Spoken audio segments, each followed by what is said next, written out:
बच्चों की प्रतिभा प्रेरणा का स्रोत है। इस बात को बाखूबी जानते हुए IBR हीरोज के आज के संस्करण में हम आपकी मुलाकात करवाने जा रहे हैं एक ऐसे बच्चे से जिसने 12 वर्ष से भी कम उम्र में गणित के स्क्वायर्स इतनी तेज गति से बताए कि एक नहीं दो कीर्तिमान स्थापित किए। इसके अलावा हम मिलेंगे उत्तर प्रदेश के एक ऐसे प्रतिभाशाली व्यक्ति से जिन्होंने न कि सिर्फ एक दिन में सबसे ज्यादा शिवा पेंटिंग्स बनाने का कीर्तिमान स्थापित किया, बल्कि 2 और कीर्तिमान स्थापित करके एक उदाहरण प्रस्तुत किया। और अंत में खुद डॉक्टर बिस्वरूप रॉय चौधरी हमें बताएंगे कि किस प्रकार इंडिया बुक ऑफ रिकॉर्ड्स लोगों की प्रतिभा को विश्व के समक्ष लाने में कटिबद्ध है और फेक मतलब जाली बुक ऑफ रिकॉर्ड्स से हमें किस तरह बचाता है। उत्तर प्रदेश के बरेली में जन्मे और ऋषिकेश की शांत वादियों में पले बड़े शांतनु गुप्ता आज भारत के उन चंद विचारशील लेखकों और राजनीतिक विश्लेषकों में गिने जाते हैं जिन्होंने न सिर्फ शब्दों से बल्कि विचारों से भी समाज को दिशा दी है। शांतनु ने इंजीनियरिंग की पढ़ाई JB Pant university of agriculture and technology से की और उन्होंने भारत के प्रतिष्ठित संस्थान XLRI जमशेदपुर से भी शिक्षा प्राप्त की। इसके बाद शांतनु ने यूनिवर्सिटी ऑफ ससेक्स UK से गवर्नेंस और डेवलपमेंट में मास्टर्स किया। वो ऑक्सफोर्ड यूनिवर्सिटी के गुरुकुल ट्रेनिंग फेलो भी रह चुके हैं। करियर की शुरुआत एक सॉफ्टवेयर इंजीनियर के रूप में करने वाले शांतनु ने बाद में कॉर्पोरेट जगत को छोड़ समाज सेवा की राह चुनी। उन्होंने नांदी फाउंडेशन और यूनिसेफ के साथ मिलकर शिक्षा और विकास से जुड़े कई महत्वपूर्ण प्रोजेक्ट्स में योगदान दिया। शांतनु ने the monk who became chief minister और the monk who transformed Uttar Pradesh जैसी पुस्तकों के माध्यम से योगी आदित्यनाथ की जीवन गाथा को जन जन तक पहुंचाया और फिर लिखा भारत का पहला राजनीतिक comic 101 reasons why I will vote for Modi. Shantanu Gupta के नाम 3 रिकॉर्ड्स दर्ज हैं। पहला, एक ही दिन 101 कॉलेजों में एक साथ एक वोटिंग कॉमिक का विमोचन। दूसरा, 5500 छात्रों द्वारा एक साथ पुस्तक विमोचन। और तीसरा, कुंभ में 108 कलाकारों द्वारा 108 शिव चित्रों की रचना करना सिर्फ 108 मिनट में। शांतनु एक ऐसे लेखक हैं जिन्होंने राजनीतिक विचारों को युवाओं के बीच जीवंत कर दिया। आइए आपको मिलवाते हैं शांतनु गुप्ता से। तो जैसे मैंने बताया कि ये किताब मैंने 51 स्कूलों में एक साथ लॉन्च करी और जो ये है 101 रीजंस, ये हमने 101 कॉलेजों में एक साथ लॉन्च करी और कई 10,000 से ज्यादा बच्चे फिजिकली पार्टिसिपेट करा उन लोगों ने। और मैंने बल्कि जो मेरा तीसरा रिकॉर्ड है उसकी बात नहीं हो पाई, हमने शिवरात्रि के दिन कुंभ मेले में वो बनाया। कुंभ मेले के अंदर प्रयाग कुंभ की भूमि पे। सर, आपके परिवार में कौन कौन है और उनका कैसा सपोर्ट रहा है आपकी किताबों की तरफ? और देखिए, मैं सबसे बड़ा सपोर्ट मेरी पत्नी श्वेता राव दुगु का रहा है। मेरी पत्नी हैदराबाद से हैं, तो आपको पता है साउथ में लोगों की इंग्लिश अच्छी होती है। वो कॉन्वेंट स्कूल से पढ़ी हैं। मैं कॉन्वेंट स्कूलों का वैसे बहुत बड़ा वोटरी नहीं हूँ, लेकिन उनकी इंग्लिश अच्छी है। तो मेरी सारी किताबों की जो प्राइमरी प्रूफ रीडिंग होती है वो घर पे ही होती है। तो मेरी सबसे बड़ी क्रिटिक मेरी पत्नी कहती है तुमने बेकार लिखा है, चलेगा। बाहर बड़े लोग कितनी भी तारीफ करें, घर में आपकी एक बार क्रिटिक्स हो जाए तो बाहर फिर अच्छा रहता है। और जो मेरी बच्चों वाली किताबें हैं उसके लिए मेरे बच्चे जो हैं, मेरे बच्चे दोनों होम स्कूल हैं, अभिराम और नक्षत्रा, वो एक तरह से उसकी टेस्टिंग के लिए काम आते हैं। तो मैं पहले किताब का चैप्टर लिखता हूँ, घर में प्रिंट करके उनको दे देता हूँ कि अगर उनको मजा आया, उनके दोस्तों को मजा आया, तो जब वो बच्चों के पास जाएगी तो वो बताते नहीं, ये ज्यादा टफ हो रही है, ज्यादा आसान हो रही है, ये पिक्चर अच्छी नहीं है। तो बच्चे एक तरह से उसमें मदद करते हैं। तो हाँ, मेरा घर भी एक तरह से मेरी किताबों की फर्स्ट लेवल की प्रूफ रीडिंग करता है। और जब भी किताब मेरी कोई नहीं आती है तो हमारे घर में एक सेलिब्रेशन होता है, क्योंकि जब किताब लिख के फाइल करना एक बात होती है, जब वो प्रिंट होके बाकी हाथ में आती है तो एक बहुत सुंदर फीलिंग होती है। तो जब पहला पैकेट आता है घर में, पहले पब्लिशर, कोई भी पब्लिशर आपको 5 या 10 कॉपी फ्री भेजता है, तो उसका वेट होता है कि आने वाली है और सब लोग देखते हैं। तो हमारे घर में मेरी जब नई किताब आने वाली होती है तो एक बहुत बड़ा सेलिब्रेशन होता है। तो घर का सपोर्ट बहुत बहुत जरूरी है। बाकी माता पिता का आशीर्वाद, भाई बहन का आशीर्वाद, वो तो साथ में रहता ही है सब। सर, अब तक आपने इतनी सारी किताबें लिख ली हैं, अगर आपकी सबसे पहली किताब की बात की जाए जो आपने लिखी थी, उसमें कितना टाइम लगा आपको? देखिए, जो मेरी सबसे पहली चैलेंजिंग किताब थी वो मैं कहूंगा वो the monk who became chief minister है ना। उसका रिसर्च तो मैंने योगी आदित्यनाथ के मुख्यमंत्री बनने से पहले लिख दिया था, लेकिन क्योंकि वो मुख्यमंत्री बन गए तो टाइटल भी चेंज हो गया, तो वो the monk who became chief minister. मैं तो एक मंक के बारे में लिख रहा था, मेरे लिखते लिखते वो मंक चीफ मिनिस्टर भी बन गया। उसे मुझे करीब 6 से 7 महीने लगे थे। मुझे थोड़ा जल्दी भी लिखना था वो, क्योंकि मैं नहीं चाहता था कि उससे पहले कोई किताब आ जाए मुख्यमंत्री पे। वो पहली किताब रहे और वो पहली डेफिनेटिव बायोग्राफी बन गई। और उसी पे जैसे मैंने बताया एक चलचित्र, एक मूवी भी आ रही है, बॉलीवुड की एक मूवी आ रही है जिसमें आनंद जोशी, परेश रावल बड़े डायरेक्टर हैं, बड़े म्यूजिक डायरेक्टर हैं, सोनू निगम जैसे, बी प्राक जैसे लोगों ने गाना गाया है, अच्छे डीओपी हैं, तो बड़े बड़े स्तर की पिक्चर आ रही है। तो आनंद आया कि मैंने जो एक छोटी सी किताब लिखी थी 7-8 साल पहले, आज वो इतने बड़े पर्दे पे दिखाई देगी।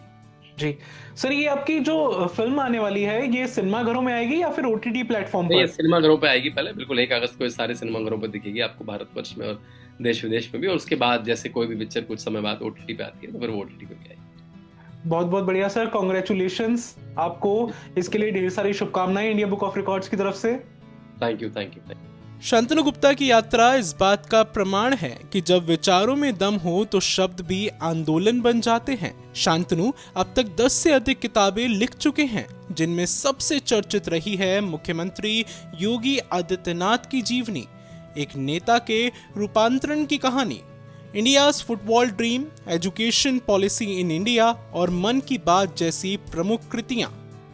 शांतनु ने द रामायण स्कूल की स्थापना की, एक ऐसा प्रयास जो रामायण के आदर्शों को आज के सामाजिक संदर्भों में जोड़ता है। एक लेखक, एक विचारक, एक समाज सेवी, शांतनु गुप्ता की यात्रा इस बात का प्रमाण है कि जब विचारों में दम हो तो शब्द भी आंदोलन बन जाते हैं। एक ऐसी शख्सियत जिसने कॉर्पोरेट दुनिया को अलविदा कहकर कलम को अपना हथियार बनाया। शांतनु जी, हमारे साथ जुड़ने और अपने विचार साझा करने के लिए आपका बहुत बहुत धन्यवाद। आपकी भविष्य की योजनाओं के लिए और फ्यूचर में आप जो भी करना चाहते हैं उन सभी के लिए इंडिया बुक ऑफ रिकॉर्ड्स की तरफ से ढेर सारी शुभकामनाएं। आपको भी बहुत बहुत धन्यवाद, और मैं कुछ भी बड़ा करूंगा तो IBR के साथ जुड़ा रहूंगा। Let's meet the Wonder Boy Sat Siddharth Gandhi from Chhatrapati Sambhajinagar, a historic city in Maharashtra, who has set a record for reciting squares of numbers from 1 to 200 in 6 minutes and 54 seconds at just the age of 11 years. He is also titled as Grandmaster in Asia Book of Records for reciting the squares of numbers from 1 to 200 again in less than 7 minutes. Hi, I'm Siddharth Gandhi. I'm a businessman. It's my family, Dr. Saili Gandhi and my son Sat Gandhi. He has done the India Book of Records for reciting the squares from 1 to 200 in less than 7 minutes. Since childhood, he was amazed with the numbers, that how the numbers work when they combine together. So, and mathematical calculations. So, in all together, yes, mathematical numbers are his favorite. As young as 2 years, maybe 1.5 or 2 years, he was very quick with absorbing and learning things. So as we sat and we were I was introducing him to the numbers, I remember he could say 1 to 100 in forward as well as reverse, as quickly as maybe in 2.5 years of age. Is also into game designing, not the AI games, I would say, but more of board games. Oh, Because Sat believes that it's better to keep oneself off screen as much possible and engage into an activity which channels your brain and challenges your thought process. yeah. So, This is a Sat, good. you want to tell about it? Yes. So my choice for designing games are of strategy so that the brain can work a little more.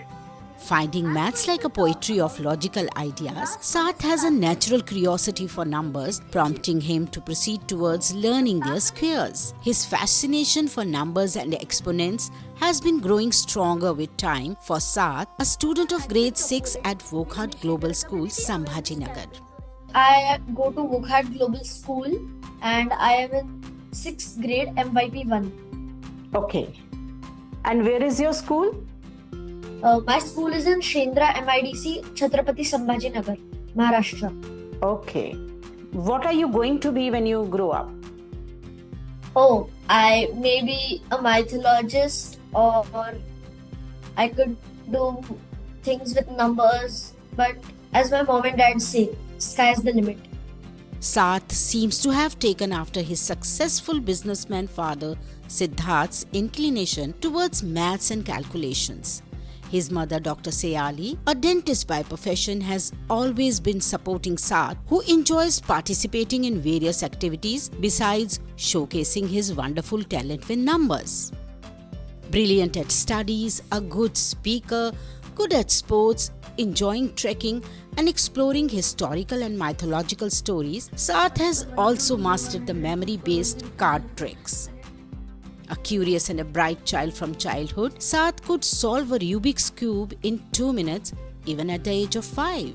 Blessed with love and affection of his grandparents, Mr. Ajay Gandhi and Mrs. Tanuja Gandhi, and Dr. Rajendra Doshi and Mrs. Anita Doshi, Sath is also a favorite of many. Let's hear some amazing things about India Book of Records hero Sath.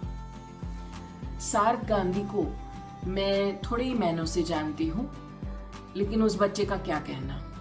इतनी छोटी उम्र में उसका जो stage presence है, जो confidence है, वो लाजवाब है।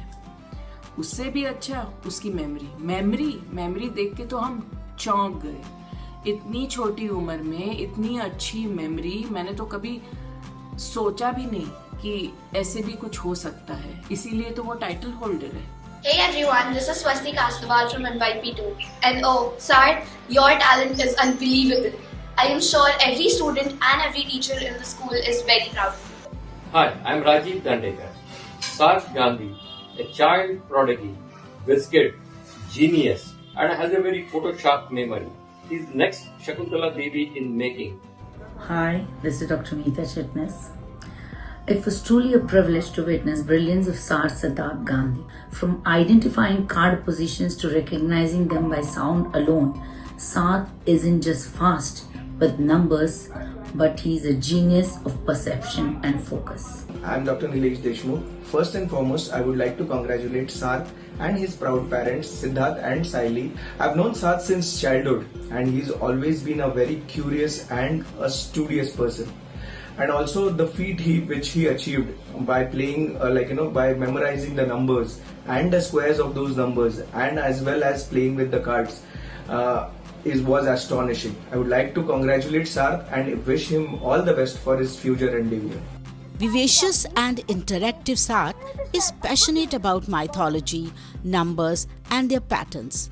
But there's still more. Sath also plans to develop board games in future involving strategic planning. Indeed, big dreams of a not so big boy. All the very best to Sath for his bright future. May he shine like a beautiful star in times to come. India में talent की कोई कमी नहीं है, इसीलिए एक खास तरह का स्कैम पिछले कुछ साल से चल रहा है। मैं इसे बोलता हूँ द टैलेंट स्कैम। मैं आपका स्वागत करता हूँ इंडिया बुक ऑफ रिकॉर्ड्स में। यह है इंडिया बुक ऑफ रिकॉर्ड्स का office. India book of records is the only organisation जो पिछले 2 दशक से is a keeper of your records. यही एक ऑर्गेनाइजेशन है जो लगातार बिना रुके पिछले 20 साल से annual addition India book of records निकालता है, जहाँ पे आपके टैलेंट दर्ज होते हैं, चाहे वो इंडियन आर्मी हो, इंडियन एयरफोर्स हो, इंडियन नेवी हो, चाहे पुलिस एडमिनिस्ट्रेशन हो, मंत्रालय हो, या फिर कोई मीडिया हाउस का रिकॉर्ड हो, या कोई कॉर्पोरेट का रिकॉर्ड हो, या कोई बच्चे का रिकॉर्ड हो, कोई स्कूल का रिकॉर्ड हो। सारे रिकॉर्ड दर्ज होते हैं इसी बुक में, इंडिया बुक ऑफ रिकॉर्ड्स। पिछले 20 सालों से लगातार बिना रुके हर साल इंडिया बुक ऑफ रिकॉर्ड्स का एनुअल एडिशन आता है। यहाँ तक कि कोरोना के टाइम पर जब सब कुछ थम गया था, सब कुछ रुक गया था, तब भी ना तो India book of record holders रुके थे, भारत का टैलेंट रुका था, ना ही इंडिया बुक ऑफ रिकॉर्ड्स की पब्लिकेशन रुकी थी।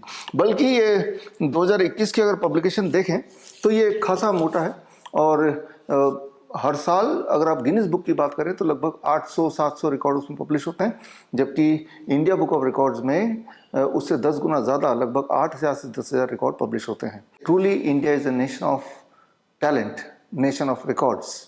अब बात करते हैं थोड़ा सा इस रिकॉर्ड की जर्नी की, और साथ में बात करेंगे किस तरह से भारत के टैलेंट को लूटा जा रहा है, किस तरह के स्कैम हो रहे हैं टैलेंट के नाम पे या टैलेंट के साथ। इसको समझने के लिए आपको ये समझना पड़ेगा कि रिकॉर्ड वेरिफिकेशन प्रोसेस क्या होता है, किस तरह से भारत में हुए रिकॉर्ड को रिकॉर्ड बुक में दर्ज कराया जाता है।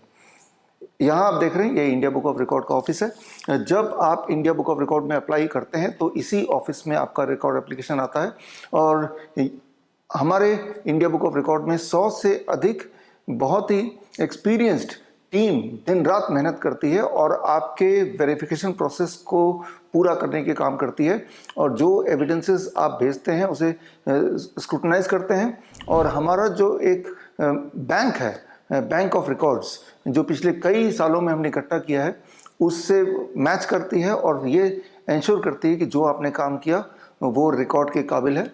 और ज़रूरत पड़ने पे रिकॉर्ड साइट पे यानी ग्राउंड जीरो पे जाके भी वेरीफाई करना पड़ता है। उसके लिए पूरे देश में शहर शहर में गांव-गांव में हमारे एडजुडिकेटर्स हैं, अबाउट 200-250 एडजुडिकेटर जो लगातार भारत में हो रहे रिकॉर्ड्स पर नज़र रखते हैं और सही रिकॉर्ड को इंडिया बुक ऑफ रिकॉर्ड के ऑफिस तक पहुंचाते हैं।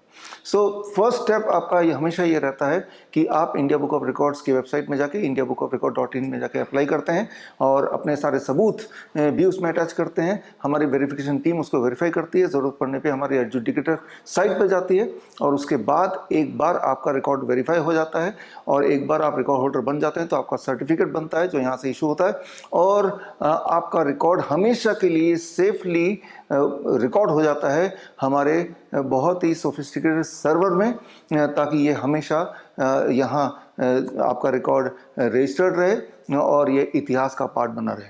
Once you are a record holder तो हमारा काम होता है आपके रिकॉर्ड को देश दुनिया तक पहुँचाना। उसके लिए हर हफ्ते एवरी सैटरडे इंडिया टीवी पर एक शो आता है, शो का नाम है India book of record heroes, या फिर हर संडे को इंडियन न्यूज़ पे शो आता है India book of record breakers, या फिर सुदर्शन न्यूज़ में हर संडे को शो आता है and that is called tomorrow's talent today. या फिर हर महीने इंडिया बुक ऑफ रिकॉर्ड्स की हिंदी या और इंग्लिश में मैगजीन आती है और प्रीवियस मंथ के सारे रिकॉर्ड होल्डर्स को इसमें जगह दी जाती है और ये मैगजीन रिकॉर्ड फर्टर्निटी में डिस्ट्रीब्यूट होती है, वहाँ तक पहुँचती है। इसके अलावा टाइम टू टाइम प्रेस विज्ञप्ति के ज़रिए जो नेशनल अखबार हैं, न्यूज़पेपर्स हैं, उन तक भी आपके रिकॉर्ड को पहुंचाते हैं।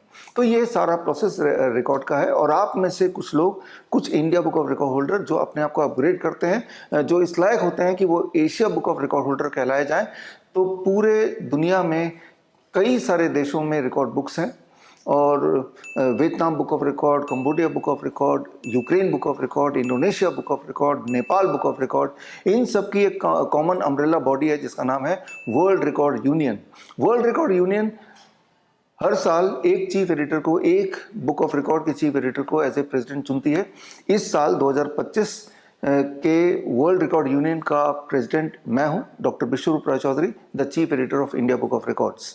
तो जब आप एशिया बुक ऑफ रिकॉर्ड के लिए अप्लाई करते हैं, एशिया बुक ऑफ रिकॉर्ड के लिए अप्लाई करने के लिए पहले आप India book of record holder बनते हैं। उसके बाद जब आप चैलेंज अप्लाई करते हैं कि अब आप एशिया बुक ऑफ रिकॉर्ड्स के लिए भी एलिजिबल हैं, तो बाकी और जो हमारे एसोसिएट रिकॉर्ड बुक्स हैं अलग अलग देशों में, उनसे हम वेरीफाई करते हैं, कंपेयर करते हैं और जब देखते हैं कि वाकई में आपका रिकॉर्ड यूनिक है और आपका रिकॉर्ड इस लायक है कि वो एशिया बुक ऑफ रिकॉर्ड कहलाया जाए, और जब ये सहमति बन जाती है अलग अलग रिकॉर्ड बुक में, तब आपका नाम एशिया बुक ऑफ रिकॉर्ड में दर्ज होता है।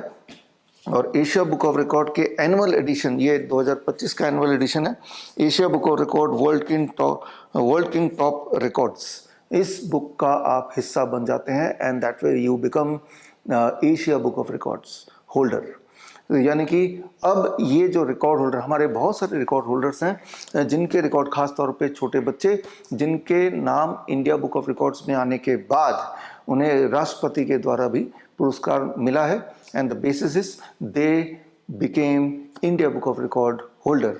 अब बात कर लेते हैं भारत में हो रहे टैलेंट स्कैम की, यानी कि फेक रिकॉर्ड बुक्स। जैसे मैंने आपको शुरू में बताया था कि हमारे देश में टैलेंट की कोई कमी नहीं है और जो टैलेंट है वो चाहते हैं कि उनकी एक रिकग्निशन हो, और इस साइकोलॉजी को पकड़कर मानो ऐसे कि फेक रिकॉर्ड बुक्स की बाड़ी आ गई है।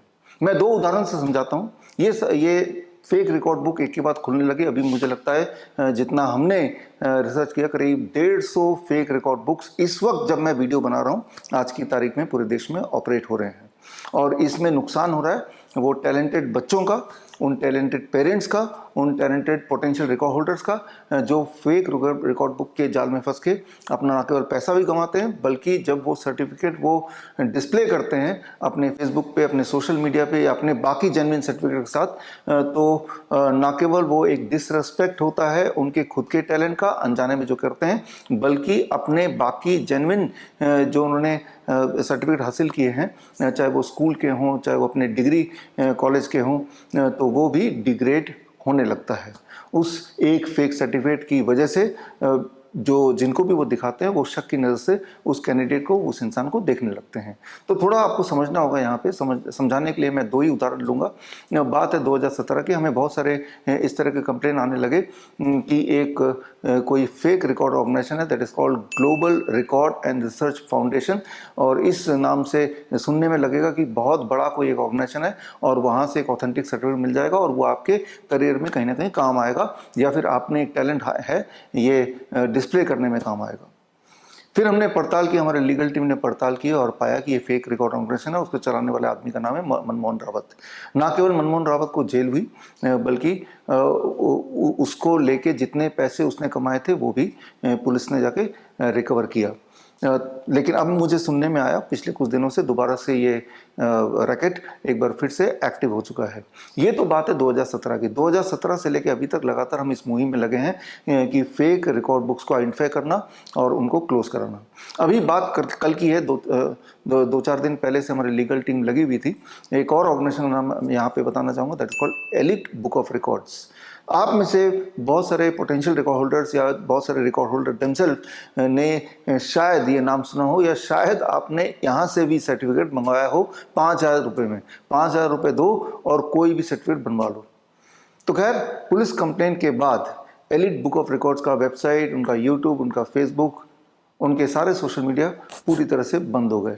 अब ज़रा सोच के देखिए कि आपने अपने फोल्डर में, जहाँ के पर बाकी और बहुत सारे सर्टिफिकेट रखे हुए हैं जो कि जेन्युइन है, ये सर्टिफिकेट भी लगाया हुआ है, और वो फोल्डर लेके आप कहीं भी जाके दिखाते हैं, और जब वो फेक सर्टिफिकेट एक दिखेगा तो बाकी और जो सर्टिफिकेट्स हैं जो कि जेन्युइन है, तो उस पर भी लोग शक से देखेंगे। फेक रिकॉर्ड बुक को पकड़ना कोई बड़ी बात नहीं है, उसके लिए आपको जेम्स बॉन्ड या जासूस बनने की ज़रूरत नहीं है। आप सिर्फ इतना काम कीजिए, आप में से खास तौर से वो लोग जिन्होंने किसी न किसी फेक रिकॉर्ड बुक से सर्टिफिकेट लिया है ये सोच के कि ये वैलिड या ये जेन्युइन रिकॉर्ड बुक्स हैं, जैसे कि कुछ नाम जो बार बार सामने आते हैं हमारे, वो है golden book of record, universal book of record, silver book of record, achiever book of record, book of world record, Indian book of record, इस तरह से कई सारे नाम, एशियन बुक ऑफ रिकॉर्ड, ऐसे करीब 150 नाम की हमने लिस्ट बनाई है। इनमें से अगर किसी से आपने सर्टिफिकेट लिया है या लेने के प्रोसेस में है या लेने की इच्छा रखते हैं, तो कैसे पकड़ें कि ये फेक रिकॉर्ड बुक हैं, ये कैसे साबित करें। आप सिर्फ इतना कीजिए कि उनसे पूछिए कि भाई आपका ऑफिस कहाँ है, उसका एड्रेस दीजिए, मुझे आपसे मिलना है। आप गौर करेंगे कि वो एड्रेस देंगे ही नहीं, वो कोई ना कोई बहाने से टालेंगे, और अगर एड्रेस दे भी दिया तो वो एक ऐसा एड्रेस होगा जहाँ कभी आप पहुँच ना पाए। खैर, इतनी मेहनत अगर आपको नहीं करनी या करना नहीं चाहते तो एक आसान उपाय है। आप सिर्फ उनको बोलिए कि भाई आपको मैं लाइव वीडियो कॉल पे आपका ऑफिस देखना चाहता हूँ, मेरा रिकॉर्ड जो है वो प्रोसेसिंग कैसे होता है वो मैं देखना चाहता हूँ, मेरी इच्छा है। आप गौर करेंगे कि वो लाइव में आके दिखाई नहीं पाएंगे, बिकॉज वो एक्चुअली अपने घर से एक सिंगल आदमी ऑपरेट कर रहा है, एक 4-5 पेज का वेबसाइट बना के, और रिकॉर्ड के नाम पे उनका धंधा चल रहा है। तो ये पब्लिक एक नोटिफिकेशन है, इस वीडियो के माध्यम से एक पब्लिक अवेयरनेस के लिए वीडियो बनाया है, क्योंकि हमारे पास बहुत सारे इस तरह के कंप्लेन आते हैं। वो कौन कौन से रिकॉर्ड बुक्स हैं उसकी लिस्ट अगर आपको देखना है, पार्शल लिस्ट है, क्योंकि ये लिस्ट हर दिन बढ़ती जा रही है, इसीलिए मजबूरन मुझे ये वीडियो बनाना पड़ा। तो आप indiabookofrecord.in/फेक रिकॉर्ड बुक्स में जाके आप पूरी लिस्ट देख सकते हैं। और अगर आपकी नज़र में ऐसा कोई फेक रिकॉर्ड बुक आया है तो हमारे नोटिस में लाइए। हमारी एक लीगल टीम है जिनका काम ही दिन रात ये है कि इस तरह के फेक रिकॉर्ड बुक्स को आइडेंटिफाई करना, नंबर 1, और फिर उनको बंद कराना। अभी तक काफ़ी सारे फेक रिकॉर्ड बुक बंद हो चुके हैं और काफ़ी सारों पे कार्रवाई चल रही है, और उम्मीद है कि भारत का जो टैलेंट है उन्हें कोई एक्सप्लॉइट नहीं कर पाएगा after this video. You have to become alert, and याद रखिए, भारत में रिकॉर्ड का मतलब है India book of records. All the best, thank you, जय हिंद।